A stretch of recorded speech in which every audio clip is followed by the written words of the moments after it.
Sir, Kannimuthu, sir. Good evening, sir. Tell me, sir. Audible to everyone? Yes, sir. Yeah, good evening, everyone. I will call for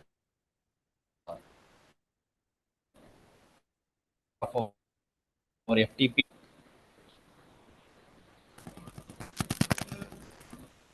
Yes, Kannimuthu, Professor of Science Engineering at Kattam College of Engineering, Coimbatore, and in charge of Center of Excellence in Algorithms. He is an IEEE senior member, and I am certified cybersecurity analyst over 10 years and industry. He has guided 7 PhD scholars, published 8 plus author book delivered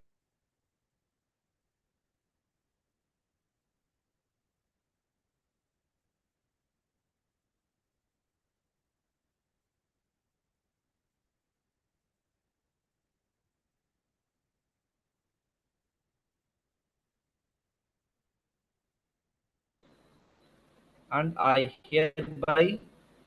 leave this virtual dice to Dr. Kannimuthu sir. Thank you, Sir, sir. please take over the session, sir. Yes, sir.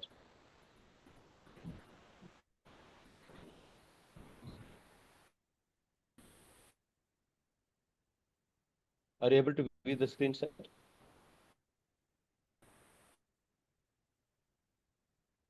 Hello, good evening, participants. This is Kannimuthu. Today, I wish to present this session in machine learning for educators, concepts and practical applications.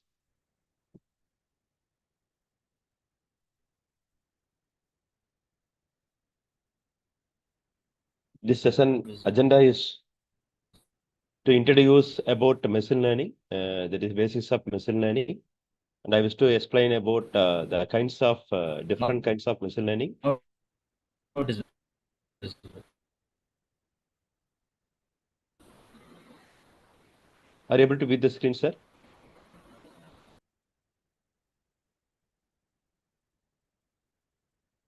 Then I wish to discuss about the applications of machine learning in education field. Then I will tell how to enhance teaching effectiveness through machine learning. Finally, I end this session with hands-on demonstration.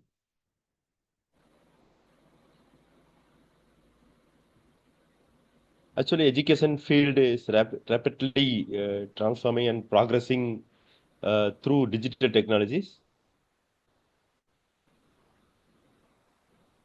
Artificial intelligence and machine learning are the useful tools for improving the teaching pedagogy. Teachers can make use of machine learning to enhance the teaching strategies. They can introduce personalized learning, and we can automate the repetitive task. The main aim of this session is to offer the foundation in ML and demonstrate practical application for teachers. First, I start with the fundamentals of machine learning. Machine learning is kind from AI that facilitates the systems to learn from the data. It is based on data-driven approach and enhance the performance without a explicit programming, which is completely different from traditional programming. There are several key steps in machine learning process. First, we need to start from data collection methods. We need to for solving the problems. First, we need to understand it, what kind of problem that is to be solved. Then, for solving the problem, we need to collect the data. Data are of different format, which may be structured or unstructured one. After collecting the data from the sources, we need to do pre-processing, that is making the data into trainable one. So before applying the model to the data, we need to pre-process it. Then by using the machine learning model, for example, it may be a classification process or prediction process that I will tell later. we need to apply model training by using the machine learning algorithms. Then after that, we need to analyze or evaluate the performance of the algorithms by using the performance parameters, which is different task to analyze whether the applied algorithm is effective or efficient. Finally, we need to deploy the models, that is making the model into executable stage. These are the key steps involved in machine learning process. So as I said already, it is complete. Machine learning is completely different from traditional programming. In traditional programming, what you do is you supply data and program to the computer and expecting the output. But in machine learning, we supply data and output and expecting the logic. So the main intention of machine learning is to obtain the models in terms of several representation, which may be mathematical model, which may be a decision tree, and so on. So there is a difference between traditional programming and machine learning. So machine learning is not a magic.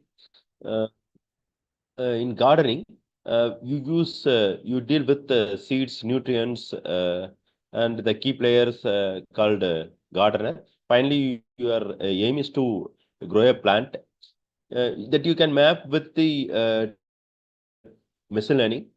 Here, algorithms are the seeds actually. In gardening, for growing a plant, you need seeds. No, in a similar way, for machine learning, the algorithm is a core part. Then here, in machine learning, data is mapped with the nutrients. Actually, for growing a plant, nutrients are very, very important. In a similar way, for making the classification or prediction, you need data. Without data, you can't do classification or prediction. Then you are you are something like a gardener. You are a governor to analyze or to investigate whether the model works well or not. Finally, the outcome is programs. That is logic. Begin for classification or prediction. So it is not a magic. It's something like a gardening. There are several kinds of machine learning, as I said already. First one is supervised learning. In supervised learning, what you do is you supply input data and output data. Output data also called as evidence. And by using that, we make classification or prediction. For example, forecasting the student scores by using the internal marks, internal test. Next one is unsupervised learning. In unsupervised learning, you supply only input data. By using input data, we can identify some hidden patterns. We can group the object which has similar behavior and so on. Examples, grouping the students by learning styles. Next one is reinforcement learning. Actually, in a reinforcement learning, you making the system to learn through a trial and error method. For example, the if model or agent performs well means you give reward. If it does not perform well means you give a penalty. So example is personalized tutoring system. Next one is semi-supervised and self-supervised learning, which deals with the input data with the limited labeled information. So these are the different kinds of machine learning algorithms. So basic classification between, among machine learning is supervised learning and unsupervised learning. So our deal is whether you are dealing with a continuous data or discrete data. For example, if you deal with the discrete data means we may use classification and or categorization in supervised learning. In unsupervised category, you do use clustering algorithms. If it is a continuous kind of data means you should use regression analysis. For example, in regression analysis, both input vector and output vector both are numeric value. So you need to decide whether I'm going to deal with the discrete data or continuous data. So in a unsupervised learning case for a continuous data is dimensional detection. So higher dimensional data may be converted into lower dimensional data to improve the accuracy and so on. So to reduce the complexity of the model, we can convert the higher dimensional data into lower dimension. There is input maybe of higher dimensions if it contains unstructured data as well as images and so on. In this case, we can use dimensional detection. Example is principal common analysis, one kind of dimensional detection. So there are several kinds of machine learning algorithm came into exist in the research field. Every year, 100 algorithms are developed by, coined by the researchers. So basically, machine learning algorithm has three major components.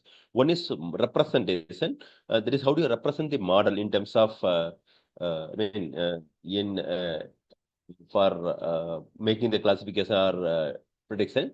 And how do you assess the performance of the model by using the evaluation of the model, and how to enhance the accuracy through optimization. So these are the major components that we have in ML. In terms of representation, we can, how do you represent the model? Whether you are going to use rules or logic programs, or you are using the tree, represent the model in terms of tree, or you represent the model in terms of network, and so on. Sometimes the model may be represented in terms of mathematical equations. Example is linear regression.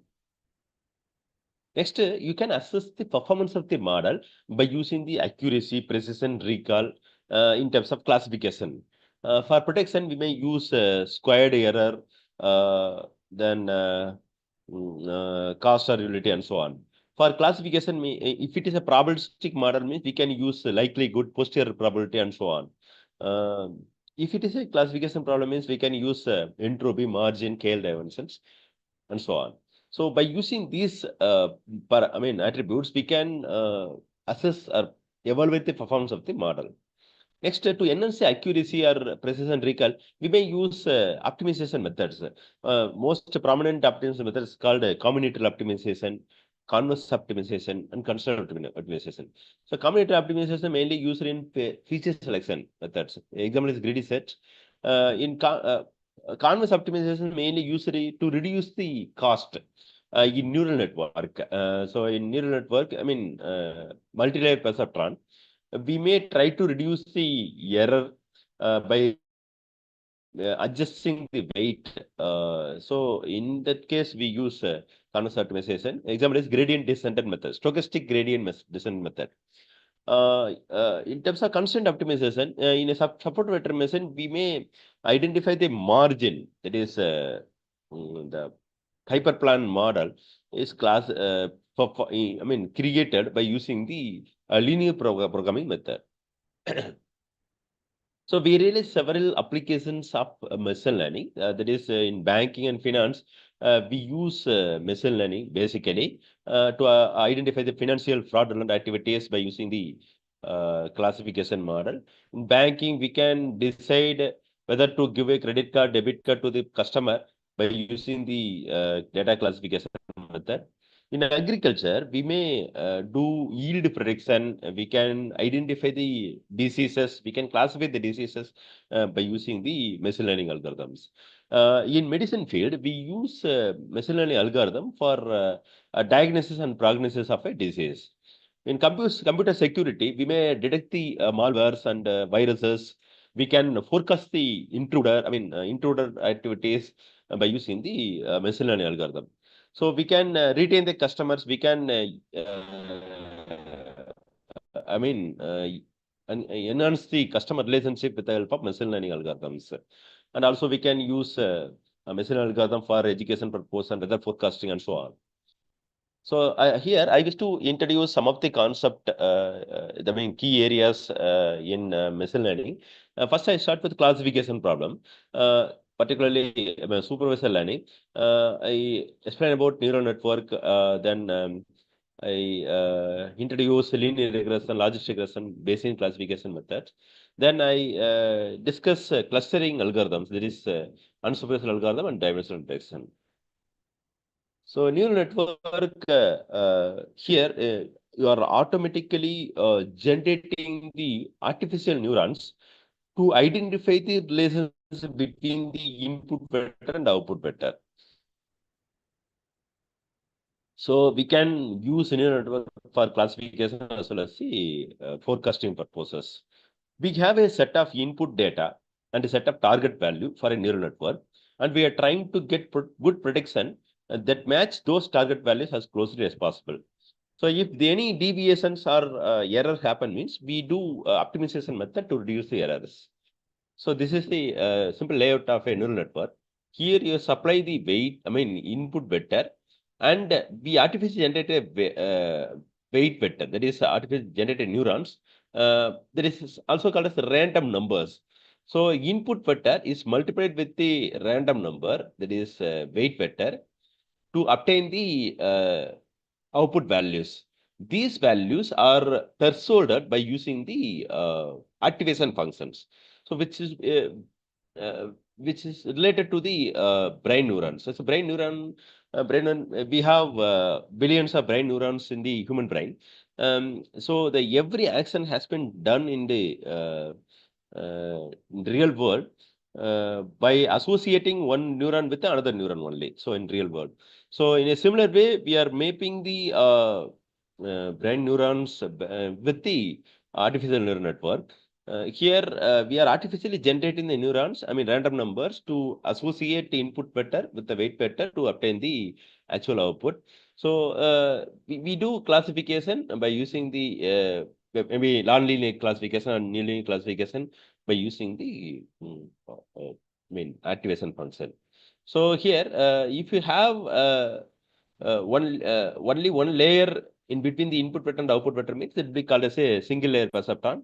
If you have more than one hidden layer to identify the non-linear relationship between the input vector and output vector, means we can use multi-layer perceptrons, also called as deep learning. So one of the most famous model that is for a network is Maculo-Fitts neuron. We have only one hidden layer in the Maculo-Fitts neuron mathematical model.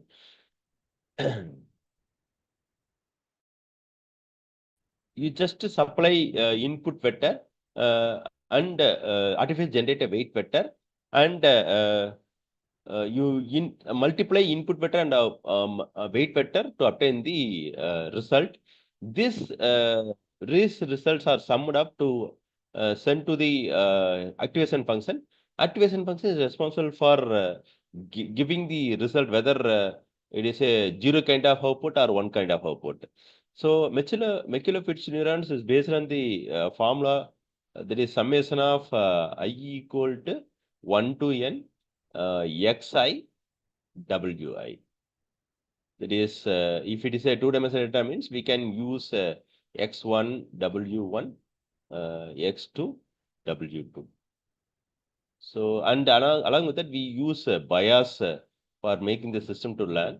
So this is the output vector. Y is output vector. You can obtain the you can generate a weight vector randomly. After that we just multiply input vector and weight vector to obtain the expected output. So you need to decide whether you are going to learn the linear model or non-linear model. So linear model is suitable. Is best for linear regression. Perceptron, linear perceptron, single layer perceptron. If you are going to do nonlinear classification, means you need to use multi-layer perceptron algorithms. So activation functions act as a thresholder. So after multiplying the input vector and output vector, you will get some values. By using the value, you need to decide whether it is zero kind of output and one kind of output by using the thresholder, that is the activation function. So activation function is used to introduce a non-linearity. There are several activation functions available. One is step activation function, mainly used in linear perceptron. And we have another activation function called sigmoid activation function. Then it is used in both linear classification as well as the non-linear classification. So this is example for multi-layer perceptron. Here we use several hidden layers. For activation purposes, we use sigmoid activation function here for thresholding purposes. So here supply input vector is multiplied with the weight vector to obtain the hidden layers. hidden output. These hidden output, again, thresholder, by using the thresholder, finally you will get the output. This is mainly used for classification, nonlinear classification. So this is the example for linear output. Here you use OR gate logic. Here we have two input, input 1 and input 2, and target value is output vector. Here both values, 0, so output will be 0. If either one of the value is 1 means output is 1. This is the example for OR gate. So if you is to understand whether this data is a linear kind of data or nonlinear kind of data, we can make a plot. Here x-axis represents input vector and y-axis represent another input vector. Here, if both values are 0 means output will be 0. So I represent as plus here. If either one of the value 1 means, for example, x-axis value is 0 and y-axis value is 1. So I make a plot here. Okay, x-axis value is 0 and y-axis value I make a plot here. So for 1 0, x-axis is 1 and y-axis is 0. So y-axis 0 means I will have this kind of data. Both x-axis and y-axis is 1. So I have a circle here. So if I wish to make a classification means I need to identify the linear line, any linear line. So to classify 0 kind of data and 1 kind of data. So I can draw any line which may be any random line. Okay, so that should be obtained by using the weight vector, that is W1 and W2. As I said already, in maximum layer neuron, I told weight 1, weight 2. This is a random number. We can generate random number to draw the line that separates 0 kind of data and 1 kind of data. So this is the example for linear separable problems. So I tell an example for nonlinear separable. So this is AND gate is also linear separable problem. So you can draw this line. OR gate is also linear problem. Okay. But XOR problem is not a linear problem. So we can't draw any linear line to separate 0 kind of data and 1 kind of data here. So I need to use multilayer perceptron algorithm in neural network to classify nonlinear kind of data. So by using kernel-based method, we can achieve this. So for nonlinear classification, we do use multilayer perceptron or deep learning methods. So next algorithm is linear regression algorithm. Here I told already that in prediction problem, we supply input vector, that is input vector x and y, output vector y, both are numeric. So this is a major constraint here. So here I have taken one salary data. Here I have years of experience on input and the salary as output. Both are numeric only, no. So by using this data, I need to make a model which forecasts the salary of an employee if I give an input as a years of experience. So for that, I need to check whether it is a linear model or not. So I just plot input data and output data. Here X is a years of experience and Y is a salary. Here what I do is I need to draw the optimal line. So here for this data, when years of experience 3 means salary will be $3,000. So I make a dot here. In a similar way, for 87 experience, I have 57 here. So in a similar way, I can draw all the data. So these data are plotted here. So you can directly observe that this is a linear problem. So when x-axis increases means y-axis also increases. So sometimes nonlinearity may be introduced based on the data nature. In this case, we need to use kernel-based method. Nonlinear regression we can use. Here, this is the example for nonlinear regression. Here, what you do is you just draw the optimal line such that the distance between the line that you drawn and actual data should be minimized. Sum of the squared difference between the actual data and the expected data should be close to 0. So this is the concept behind the linear regression. So for the purpose, we are using the least square optimization method, least square LSA method, the least square optimization, least square optimization method. So here I am in a position to draw the optimal such that the sum of the squared difference between the actual output and expected output should be minimized to 0. So why I am using some square here means, so I can use y minus y dash. Why I use square means, sometimes, for example, I draw the line and I found a error as 2. Next, I draw the another difference and I found a error as 2. So first one is minus 2, second one is 2. When I sum up the square, errors means we will get 0. But we have an error here. Here we have minus 2, here I have 2. When I sum up the error, I will get 0. Your model says that you have no error if I use y minus y dash. This is not a cost, it is not actual cost function, which failed to cover the error, identify the error. So if I use squared error means I can able to figure out the errors. For example, if I use squared error means I can square the errors, minus 2 squared plus 2 squared. So I will get 4, no? So by using the square error method, I can easily identify the cost or error that has to be reduced. So for error detection, we can use regularization method. So we can use L1 regularization and L2 regularization to adjust the model to reduce the error. This is the example for prediction. So if it is a two-dimensional array means we can easily figure out the data. If it is a multi-dimensional data means we need to identify the hyperplan which is best forecast the model. Next one is Bayesian classification. Bayesian classification is an example for probabilistic model which involves Bayesian theorem. Here we have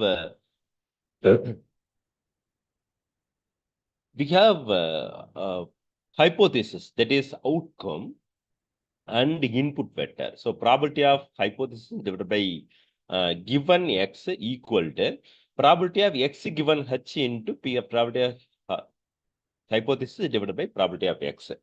So these are the example for posterior probability. This is the example for prior probability. So by using the Bayesian theorem, we can make a classification. So P of H given X is the posterior probability. There is H contingent on X. For example, suppose you have a data that is confined to the customer described by the attribute age and income. So we have a input vector age and income, and we have a data that X is a 35-year-old customer with an income of 40,000. So we need to identify person who is able to buy a computer if they have this kind age and income, particular income. So by using the classification, this kind of classification, we can make a classification by using the input vector as well as the hypothesis.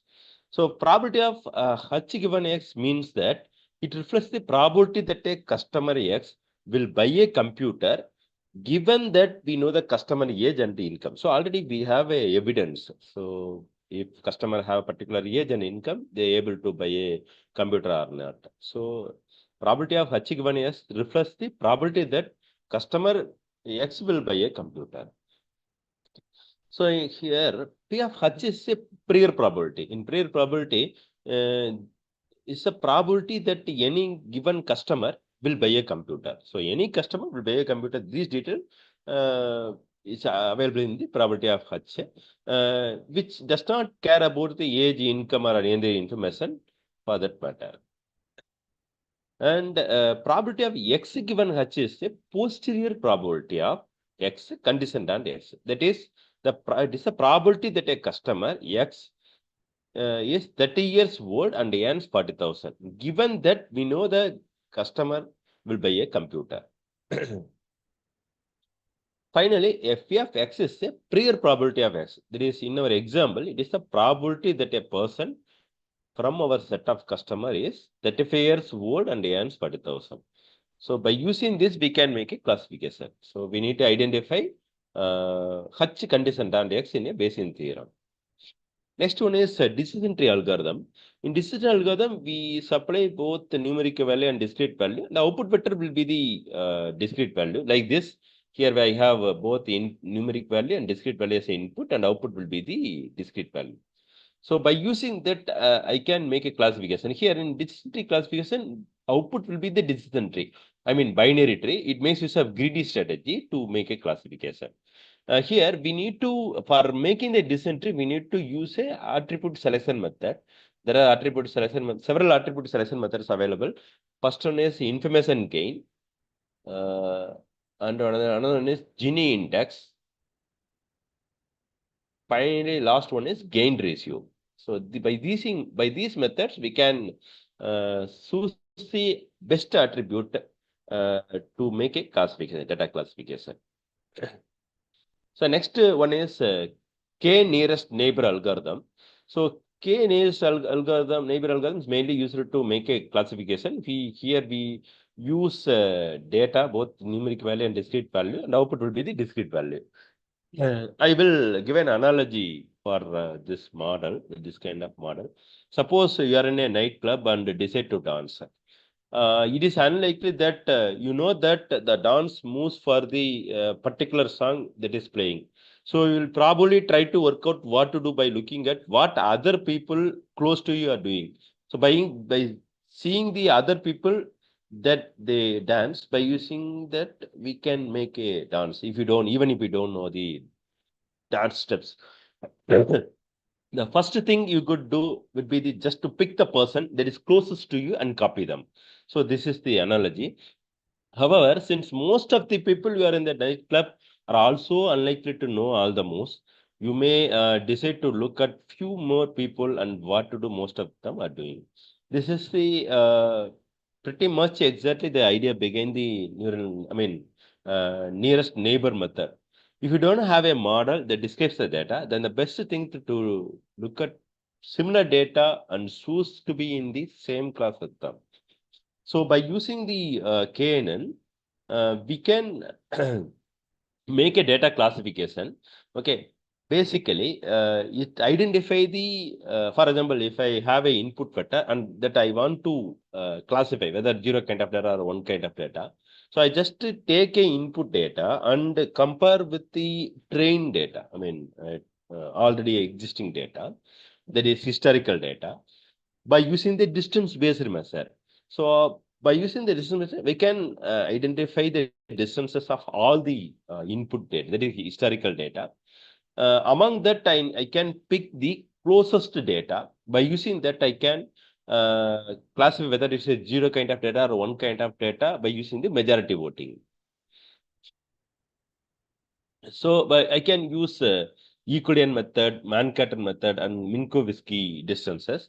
So here, I saw an example how to perform distance, identify the distances.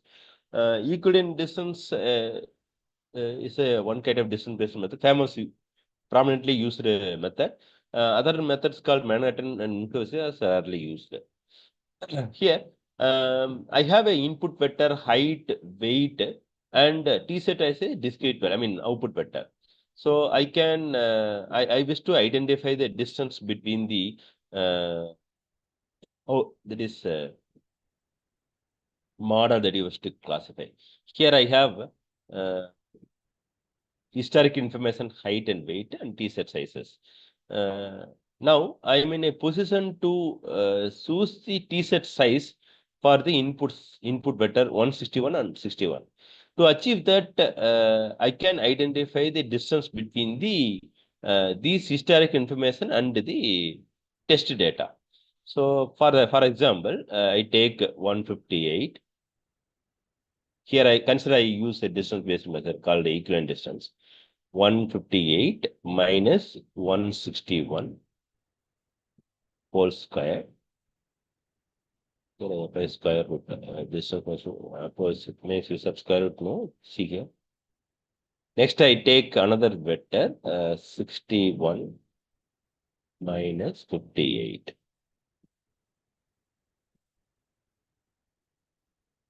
Okay, so I will get value 3 square plus 3 square. So, square root of. The square root of 18 is 4.2. So, in this similar way, I can identify the distance measures for all the data. Here, I consider k value as k in k next you need to choose a k value. K value as 5. Okay. So I take distance values which are of less. Okay. I take 5 distance value which are of closest to the input data. So I identified 5 values, that is 1.4, 2.2, 2.2, 2.0, and 3.2. Out of these 5 classes, I identified 4 or M. That is, by using the majority voting, maximum M will be coming. So I make classification as M for this example. So this is the one example for KNN classification. Very easy actually. It is also called as lazy learner. In previous models, use up for making the classification or prediction, you already trained the model. By using the test data, we can easily identify, make a classification. But in KNN, you are not trained, you are building the model, existing model. Okay, so whenever you investigate the data, test data, then only you are making the training and identifying the whether it is belonging to the medium case or large case. So it is also called as, so that is why it is called lazy learner. Next one is unsupervised learning. Example for unsupervised learning. For unsupervised learning, mainly used for grouping the object which has similar behavior. Here I have one medical example. Here I have weight vector and cholesterol value and gender value. Here I supply only input vector. By using that, I can group the person who have particular behavior. For example, I can group the people who is having the high risk of cardiac disease, etc., by using the k-means algorithm, k-means, k-mediates algorithm, and so on. So here I have 3 groups. If I use k-means algorithm, one is high weight, high cholesterol, another one is medium weight, medium cholesterol, another one is low weight, low cholesterol. So we can focus on high weight, high cholesterol person who is having high risk of cardiac disease. So this is another example. Next one is principal common analysis. Mainly we use principal common analysis to reduce the dimensions. If you have large dimensions of data and you are trying to make the data classification or prediction, means sometimes you may get less accuracy because of you are supplying the irrelevant data, noisy data to the model. To avoid that, we can apply numerical, dimensional reduction methods such as principal common analysis, LDA, to reduce the dimension and enhance the accuracy of the model. Now, I am in a position to explain the applications of machine learning in education. Mainly, we can use um, education field in terms of personalized learning. We can do dynamic content delivery based on the student performance by using the machine learning algorithms. So we can use models whether to analyze the behavior of the student or student performance by using the historic information and do the personalized learning. Based on the performance, we can change the teaching activities and And we can use machine learning for automatic grading. Nowadays, many institutions doing the automatic grading. They are inputting the test papers, hard copy of the test paper to the system. It will be scanned and submitted to the machine learning model. Machine learning model automatically um, uh, that is valuing the paper and giving the grades and so on. And we can also make use of machine learning to predict the early dropouts. So they analyze the behavior, attitudes, and all. By using that, we can forecast the early dropouts, and we can make use of chatbots, virtual tutors for intelligent tutoring system. Mm, I mean, ChatGPT is example for intelligent tutoring system. It is used to solve several problems. Sometimes it may not accurate, so you need to prompt correctly to get accurate output. Next one is we can use machine learning algorithm for content recommendation, suggesting learning resources similar to Netflix recommendations. Nowadays, Coursera makes use of content recommendations. They recommend the courses, what courses can be taken after completing the particular course. And also we can use machine learning algorithm for research support. So by using it is ChatGPT and DeepSeek, we can use tools, AI tools for writing the papers and making the research and so on. So, so we can enhance the teaching effectiveness through machine learning algorithms also. By using the real-time learning analytics dashboards, we can achieve that. And we can identify the individual student needs and gaps by using the machine learning algorithm. We can provide the feedback, personalized feedback dynamically by using the machine learning algorithms. We can enhance the engagement, engagements through AI-forward simulations and gamifications. So we can reduce administrative task that is pertaining to the teachers and the faculty members focus on creativity and mentoring now. Now I just give a hands-on for the I mean, what are the tools that you can use for enhancing the teaching? One is a Google Teachable Machine. That is, we can build the model without coding by using the Google Teachable Machine, I wish to tell. And another one is for research purpose, we can use visual machine learning platforms, mainly is useful for beginners.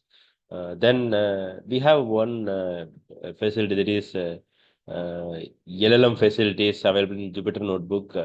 We can create models. If you don't know, even if you don't know the machine learning programming and coding and all, and we can use plugins.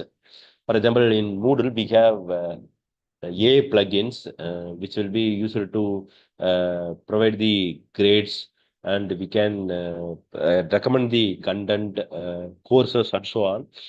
That is AI-enabled LMS, which is open source only. We can make use of, we can install in our institution, and with the AI plugins, AI will take care of grading the assignments, and they suggest courses that you can take after completing the particular course and so on. And also we can make use of ChatGPT and AI assistants for content generation and the student support. So to get several answers in terms of basic fundamental learning as well as research and so on. Now I will tell about Google Teachable Machine.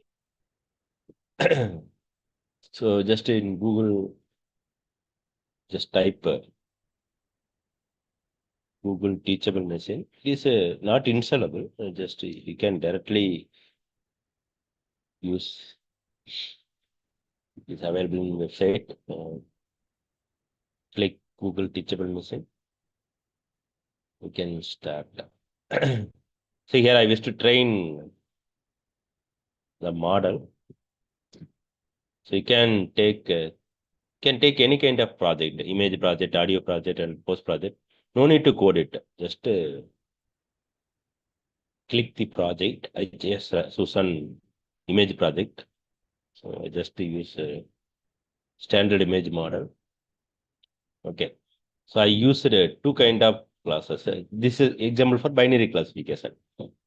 So whether I'm happy face or not happy face. So you can classify whether I'm happy or not by using the Google Teachable Machine. So first I take trainable example for happy, not happy, and happy. Okay. First I click. I can rename it. Not happy. Another process. Happy. So now I'm going to train without coding. See here.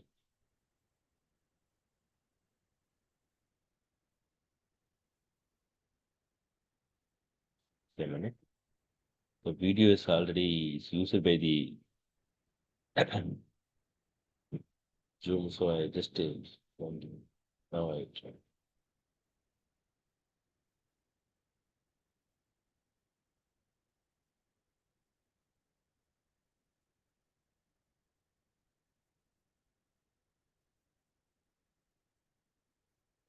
I have trained not happy face, and I'm going to train happy face.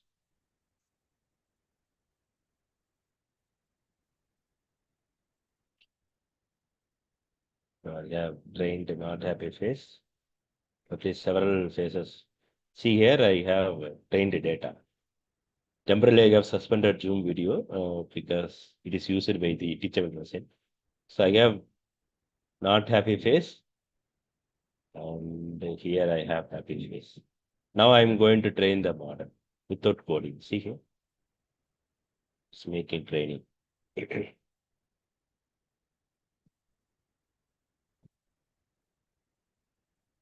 Now it is trained. See here.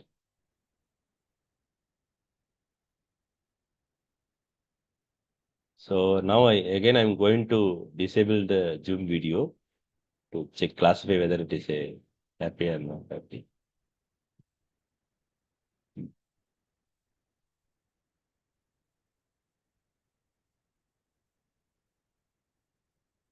I'm smiling, so it is happy.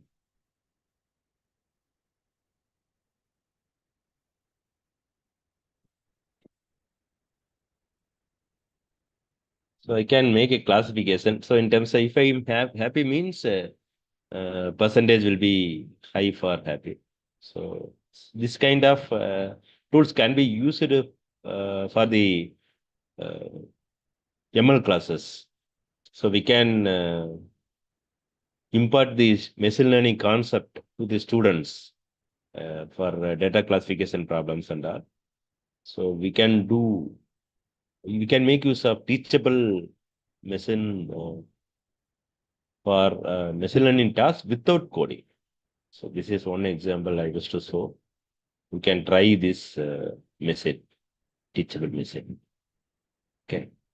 Now I'm going to explain another tool. That is Vika tool. Vika tool is a open source machine learning tool, which is highly used for researchers and students to train the models. Here, this tool is developed by using the Java programming language. So you have several options here. I just wanted to explain Explorer. See here, without coding, we do analysis. I mean, data classification and that. Here, first thing is you need to, it has several tasks. That is, it follows the machine learning process. Here, I'm just opening the data file. Data file is available in the install directory itself that you can find in program files. It's not available here. Here I have Vika installed file. In that I have data folder. I just select fresh cancer data set. Yeah, just open data set. Here we have input vector and class label. The age, menopause, detailed tumor size, and so on. Several input vectors available, and final class, whether it is a tumor, it is a cancer tumor or not. There's information also available there. Non-recurrence event, recurrence events. So we can visualize the attributes by selecting it. See here, what are the possible values that you have here? And after selecting the data set, we can go to classify tab and click choose option. Here we have several algorithm which is already implemented. Here I have selected a decision tree algorithm which is available as a name J48.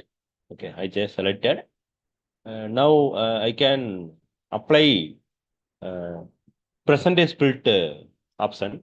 So here I need to divide the data set into two part. One is training part and testing part.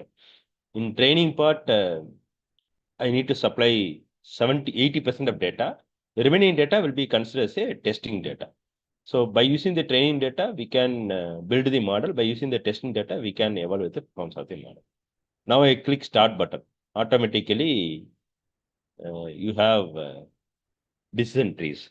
Now we can identify the precision, accuracy, recall, other methods also. Okay, see here. And we can visualize the tree by right-clicking the model. Just click visualize tree.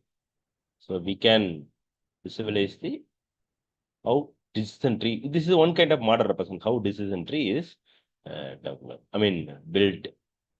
So this is another example for educators to teach the machine learning in the classrooms. And also anyone can be easily familiarized with machine learning models if you use these kind of tools. So we can build the model without coding. If you have data, we can do data pre-processing, data classification, clustering, and so on. Okay. This is another example that I wish to. Okay.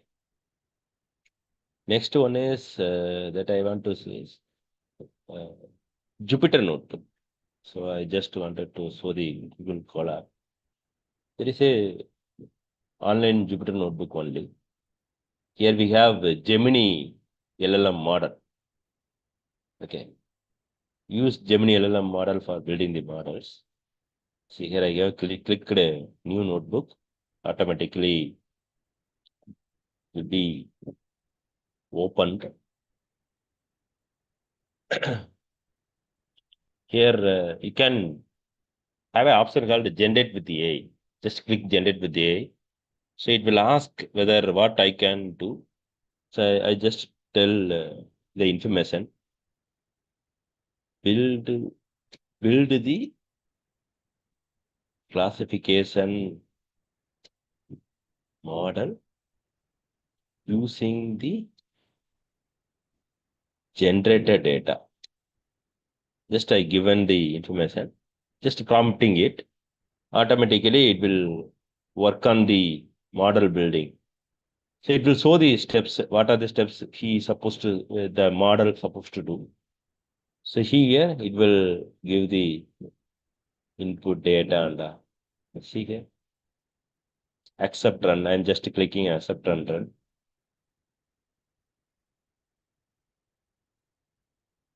You will get sometimes you will get the result.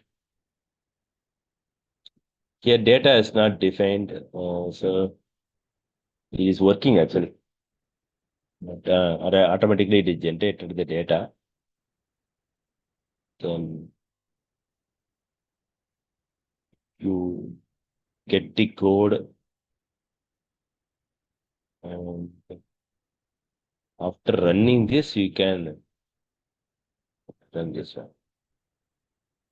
Now you are getting the result now. After generating the data, you will get the result. If you wish to increase accuracy, you can try to generate another data. So by using the LLM tools, that is like Gemini, we can build the model without writing the code. I didn't write any code. I didn't import anything. Automatically, these tools these tools, I mean, LLM tools helped me to generate the data and making the classification and all. So these are the things that are happening now. So we can, I think you know about the ChatGPT, about that is how to write the research papers and all. Yesterday also is mentioned by the another researcher. So thank you for the opportunity to give instructive session about the applications of.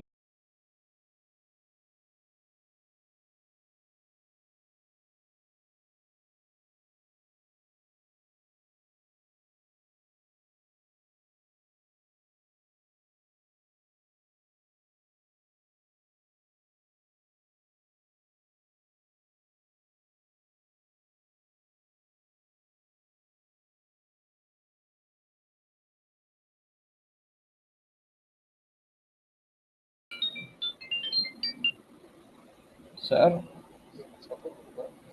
sir, please stay tuned, sir. Stay tuned.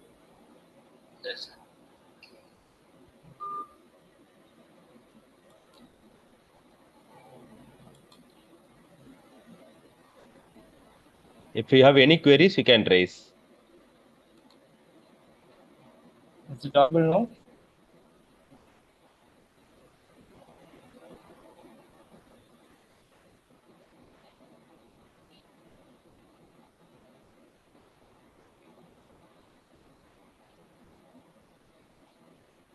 Is it audible, sir? Yes, sir. Yes, sir. If anyone wants to ask a question, if you have any queries, you can ask.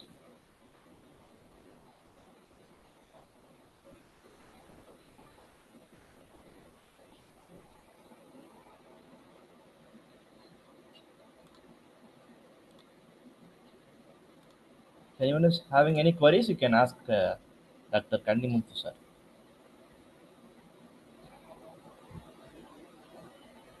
Sir Kannimuthu, sir, is it audible, sir? My voice is audible to you? Yes, sir. Yes, sir. Yes, sir. Audible, sir.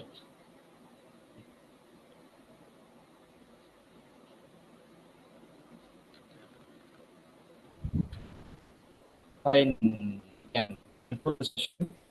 So, on behalf of our Think Scholar Publishing and organizing team, I extend my heartfelt thanks to Dr. S. Kannimuthu for taking time for his busy schedule to join us on the fifth day of our FTP and deliver such an insightful and engaging session. Your expertise in AI, machine learning, and algorithms has truly enriched today's program and provided our participants with valuable knowledge and inspiration. We deeply appreciate your contribution and look forward to future collaborations. Thank you once again, sir, for making. Thank you so much, sir. Thank you for the opportunity.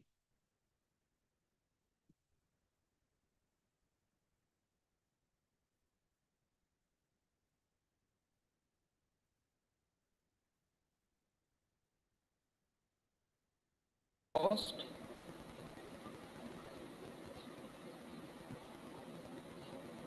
host can terminate the meeting.